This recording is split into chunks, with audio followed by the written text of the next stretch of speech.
এদিকে পাশে দাঁড়িয়ে থাকা পুত্রার চোখ মুখ বন্ধ করে এই সব কিছু শুনে যাচ্ছিল।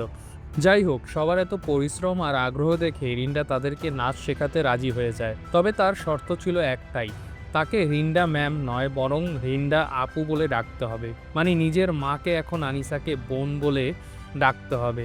তো যাই হোক, পরের দিন সকালে আনিসার নাচের ক্লাস শুরু হয়।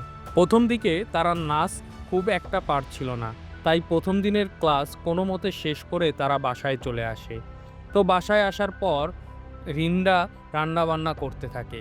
আর এদিকে আনিসার বাবা মিস্টার ইলহাম আনিসাকে ফোন করে জানায় যে বাসায় আসতে তার নাকি আরও কয়েকদিন দেরি হবে, কারণ সেমিনারের সময় বাড়ানো হয়েছে। এখন আনিসাও তাকে জানায় যে সে তার বান্ধবী আর স্বামীকে নিয়ে একটা গ্রামে একটা নাচের উপর রিচার্জ করতে এসেছে। আর এটা শুনে মিস্টার ইলহাম তাকে বলে, আমি চাই আমার পরবর্তী সেমিনারে তুমি একজন অতিথি বক্তা হিসেবে ভাষণ দাও। তুমি সেখানে সবাই জানবে তাড়াতাড়ি বিয়ে এবং সন্তান নেওয়ার সুফলগুলো। তখন আনিসা বলে, ঠিক আছে বাবা, আমি আসব, কিন্তু আমার সাথে আমার একজন বান্ধবীকে নিয়ে যেতে চাই, সে খুব ভালো নাচতে পারে। এটা শুনে মিস্টার ইলহাম বলে, ঠিক আছে, তুমি নিয়ে এসো।